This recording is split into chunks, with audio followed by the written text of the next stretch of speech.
Parang medyo excited pero meron ng pagkakaba. Pag gusto naman natin yung isang bagay at pinag-pray natin, talagang mangyayari yun. Always be positive. Yon.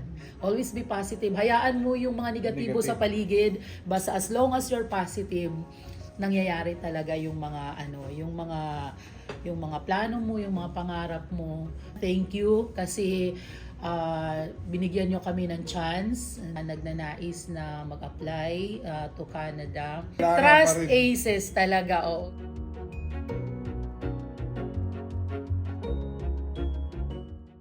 Hello everyone! We are here today because we are meeting with another successful family, the family of Rick and Mai Apuad. So Mai got her student visa for Canada already as the principal applicant, and Rick got his open work permit or open work visa so that he can work anywhere in Canada, and the kids have their own student visas, so they are all going to Canada very, very soon. We're here in our Rockwell, Makati City office, talking to them, of course, congratulating them for the success.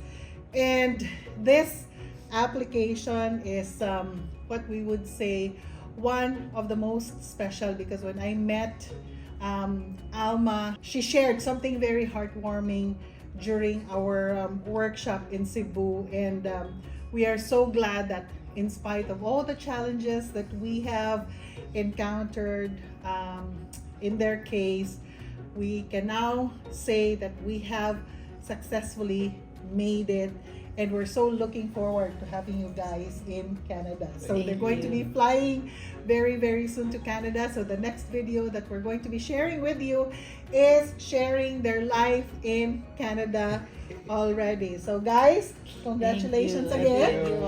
And you know, of course, there's still a lot of work to do, but best wishes, and rest assured that ACES, our family, will always be with you until you get your citizenship and until we are able to help more students, right? Because we share the same passion in helping students, helping kids study here in the Philippines.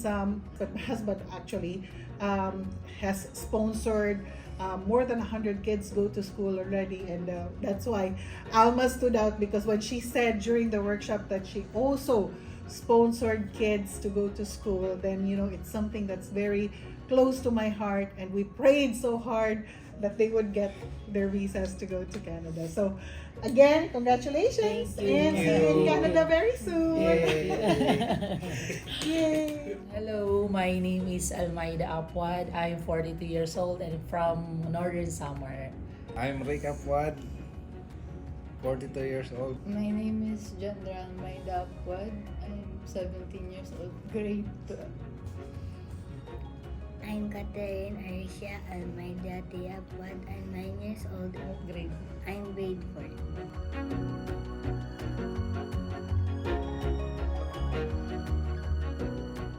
Before I applied for a student pathway to Canada, I am a public school teacher, high school public school teacher for more than 18 years now. I graduated in 2003. And then I take the board exam, then pass the exam. 2003 August ako nakapasa. And then I applied in the DepEd, but because of politics and everything, Diyos ko, yung application ko, tinakpan hanggang sa naubos na silang lahat, ako naiwan pa rin. Kasi hindi ako lumalapit sa politician. Because yung prinsipyo ko kasi, qualified ako, bakit ako lalapit? Pinaghirapan ko to, tapos sabi ko, sinunod ko lahat ng process, so I don't need those people. Kahit na yun yung kalakaran doon sa probinsya namin, yung iba nagbabayad pa, nagbibigay pa ng mga gift, pero ni piso hindi ako nagbigay. Because sabi ko, I'm willing to wait naman, as long as sinusunod ko kung ano yung tama. Kasi sabi ko, ayokong dumating yung time na yung mga ginawa ko ibabalik din sa akin. Tapos wala na yung prinsipyo kong ganon. Sabi ko, because yung subject ko is social studies, and I have to face my student every day and teach them how to be a good citizen. Yung ituturo ko sa kanila kabaliktaran ng mga ginawa ko, ayoko nang ganon. Na iba-iba balik sa mukha ko na, ay ma'am, bakit ganito yung tinuturo mo tapos iba naman yung ginawa mo pala, ganon. Kaya ayaw ko nang ganon. So yung mga kasabay ko nakapag-sweldo na ng ilang months, ako hindi pa na-hire. Pero yun lang, tiyaga lang, tsaka prayers, awa ng Diyos naman, nakapasok din. Kasi pinaglaban ko yung application ko. Naglakas loob ako pumunta ng personal sa Assistant Division Superintendent. Kinausap ko siya, ma'am, bakit ganito? Yung mga kasabayan ko, ando na ako, wala. Nasaan yung papel mo? Ayun pala, iniipit dun sa baba. O siya na yung nag-ano na, okay, dalhin mo dito yung papel mo, kunin mo dun sa kanila. Ako magpapapirma sa superintendent. Then, there and then, nakausap ko yung superintendent, sabi niya, pasok ka na, may appointment ka na, but we have to wait sa pasukan kasi nung naglakas loob ako kausapin yung higher up sa Northern Samar, patapos na yung klase, yung school year. So bali, sabi ko, pwede naman pala ganun, dapat pala noon ako lumapit. Pero naglakas loob ako, nung ubos na sila lahat, ako na lang yung natitira, mga kabats ko yun. Sabi nilang ganun, Almayda, bakit wala ka pa? Sabi ko, bakit, anong ginawa ninyo at ang bilis ninyo? Tapos kwento nila na ganito, ganyan. Sabi ko, ay hindi ko kayang gawin yan. Kaya ang ginawa ko, naglakas loob ako. Pumunta ko sa opisina ng Assistant Division Superintendent. Nagtanong lang naman ako, ma'am, bakit ganito? Sabi niya, bakit nasan ba yung papel mo? Sabi ko, ma'am, andun. Okay na lahat. Kompleto na lahat. Tapos, rank to ako sa buong sa school doon na pinag-applyan ko. Sabi niya, bakit gano'n? Yung rank 5, rank 6, andun na, pasok na, ikaw wala pa rin. Sabi niya, kunin mo yung papel doon. Tapos yun yung naging start na nakapasok ako ng DepEd. Before occupation ko is business. Self-business lang. Ang criminology graduate, I try. Nag-try sa board exam. Ay, hindi rin pinalad, 2 beses. Natamad na, din ko na tinuloy. Tapos nag-work ako, nag-abroad, Abu Dhabi. Hindi rin nag-work. Marami ako naging work. Naging pastry maker ako, naging caregiver. Paiba-iba eh. Depende sa diskarte na lang kung saan housekeeping, gano'n. Almost 2 years? 2 years. 2 years. Binalik ko ulit yung business ko. Ayun, binalikan ko. Printing, Xerox, ganyan.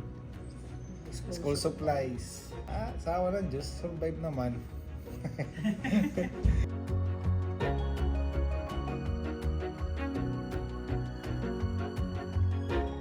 Sobra. Excited na parang excited, and then parang we're excited not only na makapunta ng Canada, but parang we're excited sa susunod na parang yugto ng buhay, yung parang yung mga challenges na ganun. Kasi ako personally, pag may mga problems, may mga challenges, hindi ko siya tinitingnan as a problem, but tinitingnan ko siya as parang challenge, parang privilege for me to do more. Parang ganon, yung tingin ko sa mga ganyan. Kaya kahit gaano kabigat yung problema, of course sa una, medyo, problema na naman. Pero pag nag-sink in na sa isip ko, okay, sabi ko, okay Lord, kaya ko to because andyan ka palagi, alam ko, sabi ko ganon. Yung parang excited ako na hindi ko iniisip yung problema, pero kung paano ko siya masosolve at pagkatapos kung anong mangyayari. Yun yung palagi everyday yung ko Yun yung ko sa sarili ko Parang sabi ko nga, hindi ko pinoproblema yung problema kasi problema na, parang excited ako kung ano yung gagawin ko para ma-solve yung problem. Kasi yung sa akin. Para sa akin, okay lang naman kasi I thought of it as a new life. I was, more excited. Parang medyo excited pero meron ng pagkakaba. Kasi meron na rin ako maiiwan doon, yung school at yung lugar doon.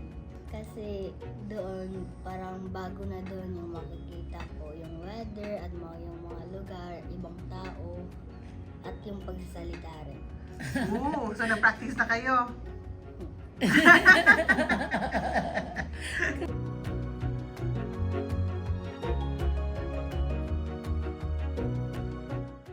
Yung mai-advise ko lang sa mga katulad namin na nagnanais na mag-apply to Canada, yung masasabi ko lang is kailangan siguraduhin ninyo na yun talaga yung gusto ninyo, and then you must be clear of your purpose kung bakit ninyo ginagawa yung gusto ninyong gawin.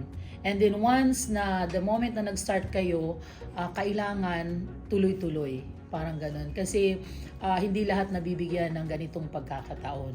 So kailangan pag nabigyan ng pagkakataon, kailangan i-grab na natin yun. Kasi pag gusto naman natin yung isang bagay at pinag-pray natin, talagang mangyayari yun. Same lang, dapat lang talaga may tiwala sa partner mo. Tapos ikaw din, minsan may mga doubt ka pero trust lang sa kung anong mangyayari. Ganun lang sa akin.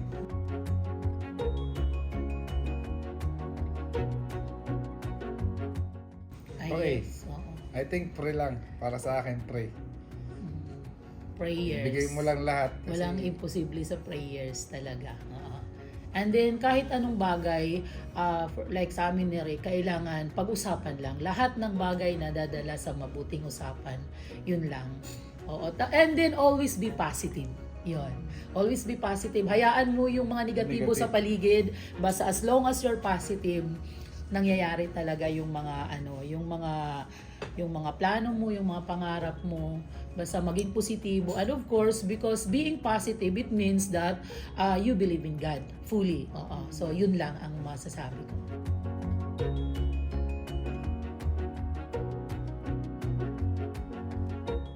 I highly recommend ACES. Yung buong team ng ACES, start kay Ma'am Dap at kay Ma'am Nat, kay Ma'am Pat, kay Miss Nel, sa lahat sa kanila.